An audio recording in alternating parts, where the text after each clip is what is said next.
संपूर्ण दर्शक श्रोता भक्त वृंदों में और मेरा कोटि कोटि प्रणाम। भक्त वृंद, आज हमारे भौतिक जीवन में विभिन्न आपत्तियां विपत्तियां आती हैं, तो उससे निपटने के लिए हम लोग हिंदू सनातन धर्मशास्त्र परंपरा में आधारित सप्तशती चंडी दुर्गा भवानी का आराधना और महत्व के बारे में चर्चा करने जा रहे हैं। तो आइए भक्तवृंद, कुछ समय हम लोग हमारे भौतिक जीवन में अनेकों आपत्तियां विपत्तियां आती हैं, उससे निपटने के लिए हम लोग दुर्गा माँ शक्ति भवानी सप्तशती चंडी का आराधना करते हैं। और नवरात्र, शरद के नवरात्र में, बसंत के नवरात्र में, और जब कभी भी हमारे मन में अशांति हो जाती है और हमारे जीवन में आपत्तियां आ जाती हैं, तो माँ का पुकारा हम लोग करते ही रहते हैं। तो आइए भक्तवृंद, आज कुछ समय हम लोग इस चर्चा में रहें। तो नमो देव्यै महादेव्यै शिवायै सततं नमः नमः प्रकृति भद्रायै नियता प्रणता स्मताम्। तो भक्तवृंद, हम लोग सप्तशती चंडी दुर्गा माता का और कुछ चर्चाएं कर रहे हैं। तो सप्तशती चंडी दुर्गा, ये प्रथम अध्याय का कथा महत्व आप लोगों के सामने मैं प्रस्तुत करने जा रहा हूँ। भक्तवृंद, सबसे पहले अनेकों सात्विक, राजसी और तामसी तीनों विधियां से सप्तशती चंडी का आराधना करने का विधान बताया गया है। तो इसी विधान के अनुरूप जब चाहे हम लोग सात्विक विधान से आराधना करें तो हमारे जीवन में सुख शांति प्राप्त होगी, और मोक्ष मुक्ति के लिए भी वो अत्यंत उत्तम उपाय बताया गया। कुछ तांत्रिक लोग बलि का विधान भी करते हैं, पर आज की दुनिया हत्या हिंसा से परे और शांति और आत्मा आनंद और सुख शांति के अनेकों उन्नति प्रगतियां हमारे लिए अच्छा रहेगा भक्तवृंद। इसलिए हम सप्तशती चंडी का प्रथम अध्याय में इसे क्या महत्व है, उस महत्व के बारे में हम चर्चा कर रहे हैं। तो सुनिए, कथा मैं आप लोगों को सुनाता हूँ। तो सबसे पहले इसमें विनियोग किया गया है।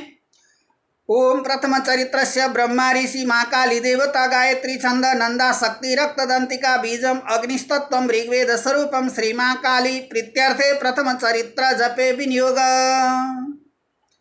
तो इससे हम लोग ध्यान करते हैं। तो ध्यान के बाद कथा में प्रवेश करेंगे। खड्गम चक्र गदेषु चाप परिगान शूलं भुशुंडीं शिरः शंखं समददति करे स्त्रीनयनां सर्वांगभूषावृतां नीलास्माद्युतिमस्य पादशकां सेवे महाकालिकां यामस्तौत्सपिते हरो कमलजो हन्तुं मधुकैटवम्। ओम ऐं ह्रीं क्लीं चामुंडाय विचे। तो भक्तवृंद, प्रथम चरित्र के ये विनियोग करके हम लोग ऐसी क्या महत्व है इसके अंतर, और माँ आदिशक्ति दुर्गा भवानी अनेकों नाम से पुकारे जाते हैं। भगवान विष्णु के सो जाने पर मधु और कैटव को मारने के लिए कमल जन्मा ब्रह्मा जी ने जिनका स्तवन किया था, उन महाकाली देवी का मैं सेवक अथवा सेवन करता हूँ। वे अपने 10 हाथों से खड्ग चक्र गदा बाण धनुष परीख शूल भुसुंडी मस्तक और शंख धारण करती है। उनके तीनों नेत्र हैं, ये वे समस्त अंगों में दिव्य आभूषण से विभूषित है भक्तवृंद। आदि माँ शक्ति दुर्गा भवानी, तो उनके शरीर की कांति नीलमणि के समान है। वे 10 मुख और 10 पैरों से युक्त हैं। तो मार्कंडेय ऋषि ने कहा, सूर्य के पुत्र सावर्णी जो 8वें मनु थे, उनकी उत्पत्ति की कथा विस्तार पूर्वक वर्णन कर रहे हैं, बता रहे हैं। सूर्य कुमार महाभाग सावर्णी भगवती महामाया के अनुग्रह से जिस प्रकार मनंतर के स्वामी हुए, वही प्रसंग सुना रहे हैं, बता रहे हैं। पूर्व काल की बात है। स्वरच इस मन्वंतर में सूरत नाम के एक राजा थे जो चैत्र वंश में उत्पन्न हुए थे। उनका समस्त भूमंडल पर अधिकार था। वे प्रजा का अपने ओर से पुत्रों की भांति धर्मपूर्वक पालन करते थे। तो भी उस समय कोला विध्वंसी नाम के क्षत्रिय उनके शत्रु हो गए। राजा सूरत की दंड नीति बड़ी प्रबल थी। उनका शत्रुओं के साथ संग्राम हुआ। यद्यपि कोला विध्वंसी संख्या में कम थे तो भी राजा सूरत युद्ध में उनसे परास्त हो गए। तब वे युद्ध भूमि से अपने नगर को लौट आए और केवल अपने देश के राजा होकर रहने लगे। समूची पृथ्वी से अब उनका अधिकार जाता रहा, छीनता रहे। किंतु वहां भी उन प्रबल शत्रुओं ने उस समय महाभाग राजा सूरत पर आक्रमण कर दिया। राजा का बल क्षीण हो चला है। इसलिए उनके दुष्ट बलवान एवं दुरात्मा मंत्रियों ने वहां उनकी राजधानी में भी राजकीय सेना और खजाने को हथिया लिया, छीन लिया। सूरत का प्रभुत्व नष्ट हो चुका था। इसलिए वे शिकार खेलने के लिए बहाने बनाकर घोड़े पर सवार हो वहां से अकेले ही एक घने जंगल में चले गए। वहां उन्होंने विप्रवर मेधा मुनि का आश्रम देखा। जंगल में जहां कितने ही हिंसक जीव अपनी स्वाभाविक हिंसावृत्ति छोड़कर परम शांत भाव से रहते थे। मुनि के बहुत से शिष्य उस वन की शोभा बढ़ा रहे थे। वहां जाने पर मुनि ने उनका सत्कार किया और वे उन मुनि श्रेष्ठ के आश्रम पर इधर उधर विचरते हुए कुछ काल तक रहे।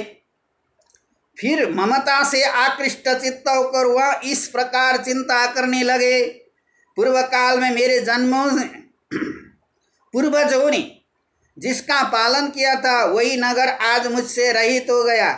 पता नहीं मेरे दुराचारी भृत्यगण उसकी धर्मपूर्वक रक्षा करते हैं या नहीं। जो सदा मत की वर्षा करने वाला और शूरवीर था वह मेरा प्रधान हाथी अब शत्रुओं के अधीन होकर न जाने किन भोगों को भुगता रहे हैं। जो लोग मेरी कृपा धन और भोजन पाने से सदा मेरे पीछे चलते थे वे निश्चय ही अब दूसरे राजाओं का अनुसरण करते होंगे। उन अपव्ययी लोगों के द्वारा सदा खर्च होते रहने के कारण अत्यंत कष्ट से जमा किया हुआ मेरा वह खजाना खाली हो जाएगा। ये तथा और ये कई बातें राजा सूरत निरंतर सोचते रहते अपने राज्यों के बारे में। एक दिन उन्होंने वहां विप्रवर मेधा के आश्रम में निकट एक वैश्य को देखा और उसने पूछा, भाई तुम कौन हो?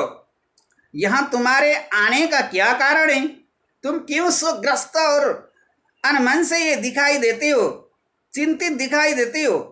राजा सूरत का यह प्रेम पूर्वक कहा हुआ वचन सुनकर वैश्य ने विनीत भाव से उन्हें प्रणाम करके बोलने लगा। वैश्य बोला, राजन, मैं धनियों के कुल में उत्पन्न एक वैश्य हूं और मेरा नाम समाधि है। मेरे दुष्ट स्त्री पुत्रों ने धन के लोभ से मुझे घर से बाहर निकाल दिया। मैं इस समय धन, स्त्री और पुत्रों से वंचित हूं। मेरे विश्वसनीय बंधुओं ने मेरा ही धन लेकर मुझे दूर कर दिया, इसलिए दुखी होकर मैं वन में चला आया हूं। यहां रहकर इसे बात को नहीं जानता कि मेरे पुत्रों की स्त्री और स्वजनों की कुशल हैं या नहीं। इस समय घर में वे कुशल से रहते हैं या नहीं। वे मेरे पुत्र कैसे हैं?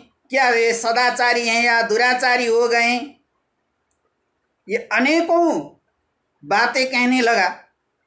तो राजा ने पूछा, जिन लोभी स्त्री पुत्र आदि ने धन के कारण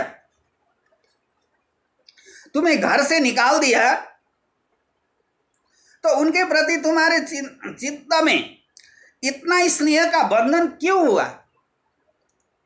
वैश्य कहने लगा, आप मेरे विषय में जैसी बात कहते हैं वह सब ठीक है, किंतु क्या करूं, मेरा मन निष्ठुरता नहीं धारण करता। जिन्होंने धन के लोभ में पड़कर पिता के प्रति स्नेह, पति के प्रति प्रेम तथा आत्मीय जन से प्रति अनुराग को तिलांजलि दे मुझे घर से निकाल दिया गया, उनके प्रति मेरे हृदय में इतना स्नेह क्यों जागृत हो रहा है? महामते, गुणहीन बंधुओं के प्रति भी जो मेरा चित्त इस प्रकार प्रेममग्न हो रहा है, क्या है? इस बात को मैं जानकर भी नहीं जान पाता। उनके लिए मैं लंबी सांसें ले रहा हूँ और मेरा हृदय अत्यंत दुखित हो रहा है। उन लोगों में प्रेम का सर्वथा अभाव है, तो भी उनके प्रति जो मेरा मन निष्ठुर नहीं हो पाता, इसके लिए क्या करूं? कहने लगा वो वैश्य। मार्कंडेय जी कहते हैं, ब्राह्मण, उसके बाद राजाओं में श्रेष्ठ सुरत और वह समाधि नाम एक वैश्य, जो दोनों साथ साथ मेधा मुनि के सेवा में उपस्थित हुए और उनके साथ यथायोग्य न्यायानुकूल विनय पूर्वक वार्तालाप करने लगे। और उसके पश्चात वैश्य और राजा ने कुछ वार्तालाप आरंभ किया। राजा ने कहा, भगवान, मैं आपसे एक बात पूछना चाहता हूँ, उसे बताइए। मेरा चित्त अपने अधीन न होने के कारण वह बात मेरे मन को बहुत दुख देती है। जो राज्य मेरे हाथ से चला गया, उसमें और उसके संपूर्ण अंगों में मेरी ममता बनी हुई है। मुनि श्रेष्ठ, यह जानते हुए भी कि वह अब मेरा नहीं है, अज्ञानी की भांति मुझे उसके लिए दुख होता है। यह क्या है?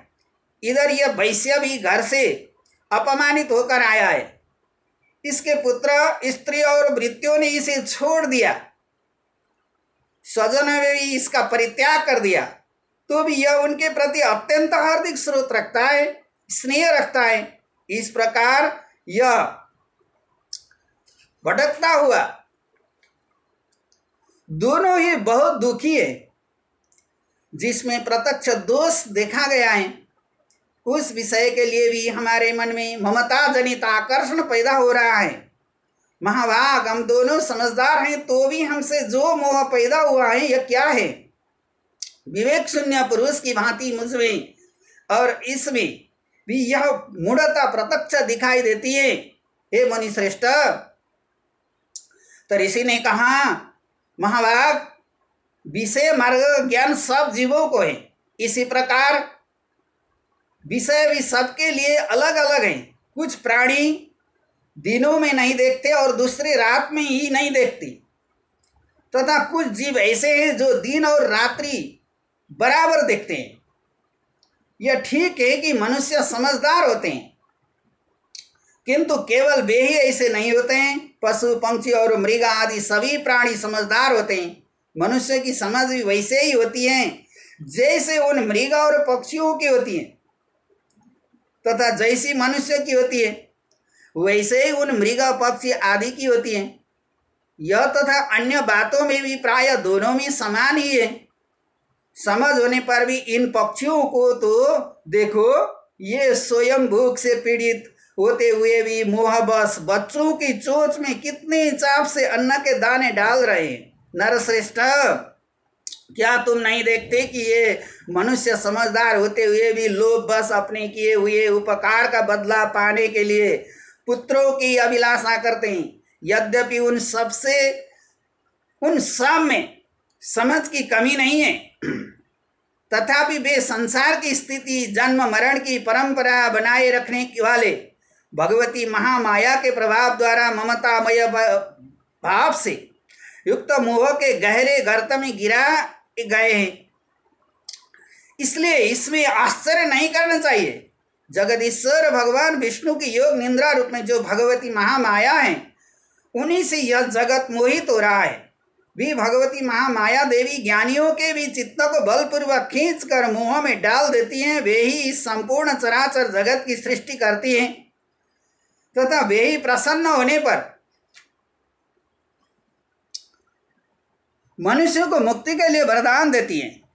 वे ही परा विद्या, संसार बंधन और मोक्ष की हेतुभूता सनातनी देवी तथा संपूर्ण ईश्वरों की भी अधीश्वरी है। राजा ने पूछा, भगवान, जिन्हें आप महामाया कहते हैं, वे देवी कौन हैं, ब्राह्मण उनका आविर्भाव कैसे हुआ तथा उनके चरित्र कौन कौन हैं। ब्रह्म वेताओं में श्रेष्ठ महर्षि उन देवी का जैसा प्रभाव हो, जैसा स्वरूप हो और जिस प्रकार प्रादुर्भाव हुआ हो, वह सब मैं आपके मुख से, आपके मुखारविंद से सुनना चाहता हूं। ऋषि कहने लगे, राजन, वास्तव में तो वे देवी नित्य रूपा ही है। संपूर्ण जगत उन्हीं का रूप है तथा उन्होंने समस्त विश्व को व्याप्त कर रखा है, तथापि उनका प्राकट्य अनेक प्रकारों से होता है। यह मुझसे सुनो, यद्यपि वे नित्य और अजन्मा है, तथापि जब देवताओं का कार्य सिद्ध करने के लिए प्रकट होती है, उस समय लोक में उत्पन्न हुई कहलाती है। कल्प के अंत में जब संपूर्ण जगत एकांत में निमग्न हो रहा था और सबसे प्रभु भगवान विष्णु शेषनाग की सैया बिछाकर योग निद्रा के आश्रय ले सो रहे थे, उस समय उनके कानों के मैल से दो भयंकर असुर उत्पन्न हुए, जो मधु और कैटभ के नाम से विख्यात थे। वे दोनों ब्रह्मा जी का वध करने को तैयार हो गए।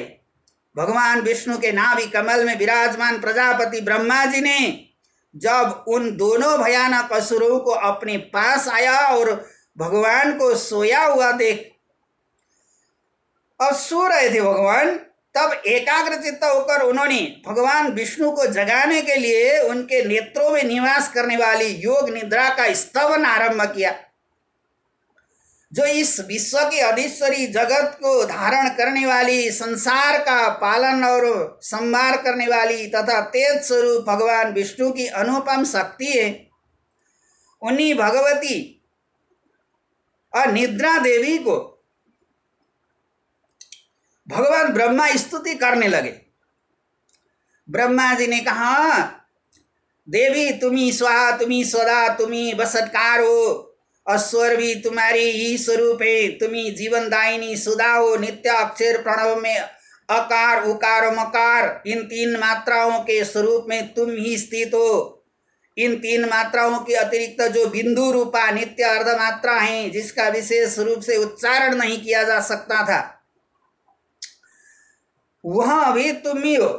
देवी तुम्ही संध्या सावित्री परम जननी हो। देवी तुम्ही इस विश्व ब्रह्मांड की धारण करती हो। तुम्ही ही इस जगत की सृष्टि होती है। तुम्ही से इसका पालन होता है और सदा तुम्ही कल्प के अंत में सबको अपना ग्रास बना लेती हो। जगन्मयी देवी, इस जगत की उत्पत्ति के समय तुम सृष्टि रूपा हो, पालन काल में स्थिति रूपा हो तथा कल्पांत के समय संहार रूप धारण करने वाली हो। तुम ही महाविद्या, महामाया, महावेदा, महास्मृति, महामोह रूपा महादेवी और महासूरी हो। तुम ही तीनों गुणों को उत्पन्न करने वाली सबकी प्रकृति हो। भयंकर काल रात्रि, महारात्रि और मोहरात्रि भी तुम ही हो। तुम ही श्री, तुम ही ईश्वरी, तुम ही और तुम ही बोध स्वरूपा बुद्धि हो। लज्जा, पुष्टि, तुष्टि, शांति और क्षमा भी तुम ही हो। तुम खड्गधारिणी, शूलधारिणी, घोर रूपा तथा गदा, चक्र, शंख और धनुष धारण करने वाली हो। बाण, भुसुंडी और परिघ ये भी तुम्हारी अस्त्र हैं। तुम सौम्य और सौम्य अवतार हो। इतना ही नहीं, जितने भी सौम्य एवं सुंदर पदार्थ हैं, उन सब की अपेक्षा तुम अत्यधिक सुंदरी हो। पर और ऊपर सबसे परे रहने वाली परमेश्वरी तुम ही हो। सर्वस्वरूपे देवी, कहीं भी सत असत रूप जो कुछ वस्तुएं हैं और उन सब की जो शक्ति है वह तुम ही हो। ऐसी अवस्था में तुम्हारी स्तुति क्या हो सकती है, जो इस जगत की सृष्टि, पालन और संहार करते। उन भगवान को भी जब तुमने निद्रा के अधीन कर दिया, तब तुम्हारी स्तुति करने में यहाँ कौन समर्थ हो सकता है। मुझको, भगवान शंकर को तथा भगवान विष्णु को भी तुमने ही शरीर धारण कराया है। अतः तुम्हारी स्तुति करने की शक्ति किसमें? देवी, तुम तो अपने इन उदार भावों से हो प्रशंसित हो। ये जो दोनों दुर्धर्ष असुर मधु और कैटभ, इनको मुंह में डाल दो और जगदीश्वर भगवान विष्णु को शीघ्र ही जगा दो। साथ ही इनके भीतर इन दोनों महान असुरों को मार डालने की बुद्धि उत्पन्न कर दो। हे महादेवी, इस प्रकार ब्रह्मा जी ने महादेवी आदि माता शक्ति स्वरूपा को प्रार्थना किया। तो ऋषि कहने लगे, राजन, सब ब्रह्मा जी ने वहां मधु और कैटभ को मारने के उद्देश्य से भगवान विष्णु को जगाने के लिए तमोगुण की अधिष्ठात्री देवी योग निद्रा की इस प्रकार स्तुति की। जब वे भगवान के नेत्र और मुख, नासिका, बाहु, हृदय और वक्षस्थल से निकलकर अव्यक्त जन्म ब्रह्मा जी की दृष्टि के समक्ष खड़ी हो गई, योग निद्रा से मुक्त होने पर जगत के स्वामी भगवान जनार्दन उस एकार्णव के जल में शेषनाग को सैया से जाग उठे। और ये शेषनाग की सैया से जाग उठकर फिर उन्होंने उन दोनों असुरों को देखा। वे दुरात्मा मधु और कैटभ अत्यंत बलवान तथा पराक्रमी थे और क्रोध से लाल आंखें किए ब्रह्मा जी को खा जाने के लिए उद्योग कर रहे थे। तब भगवान श्रीहरि ने उठकर उन दोनों के साथ 5000 वर्षों तक केवल बाहु युद्ध किया। वे दोनों भी अत्यंत बल के कारण उन्मत्त हो रहे थे। इधर महामाया ने भी उन्हें मोह में डाल रखा था, इसलिए वे भगवान विष्णु से कहने लगे, हम तुम्हारी वीरता से संतुष्ट हैं, तुम हमारे लोगों से कोई वर मांगो,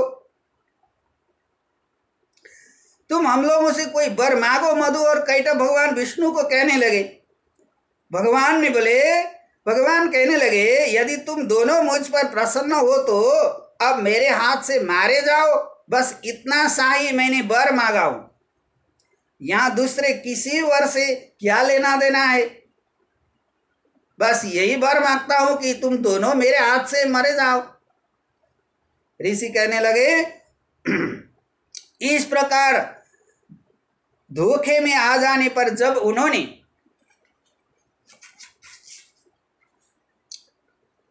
संपूर्ण जगत में जल ही जल देखा, तब कमल नयन भगवान से वहां जा पृथ्वी जल में डूब गई।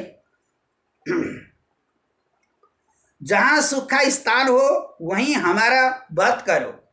मधु और कैटभ ने वही वरदान दिया, क्योंकि पृथ्वी जलमग्न थी तो उन लोगों ने स्थान जमीन कहीं नहीं देखा, तो सोचने लगा जहां जमीन हो वहां हमारा वध करो। तो ऋषि कहने लगे, जब मधु और कैटभ ने ऐसा वर दिया तब भगवान विष्णु ने ऐसे ही सोच लिया कि ठीक है, और तो क्या लेना देना है। तथास्तु कहकर शंख चक्र और गदा धारण करने वाले भगवान ने उन दोनों के मस्तक अपनी जांघ पर रखकर चक्र से काट डाले। इस प्रकार देवी महामाया ब्रह्मा जी की स्तुति करने पर स्वयं प्रकट हुई। अब पुनः तुमसे उनके प्रभाव का वर्णन करता हूं, सुनो।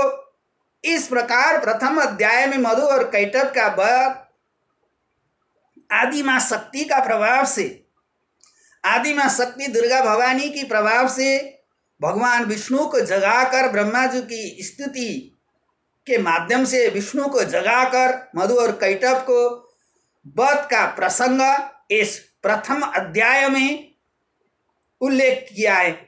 तो भक्तवृंद, आगामी अंक में और दूसरे तीसरे अध्याय के बारे में हम चर्चा करेंगे। वस अस्तु। देवी प्रपन्नार्ति हरे प्रसिद्ध प्रसिद्ध मातर जगतोऽखिलस्य प्रसिद्ध विश्वेश्वरी पाहि विश्वं तमेश्वरी देवी चराचरस्य। ओम नमो महादेव्यै नमः।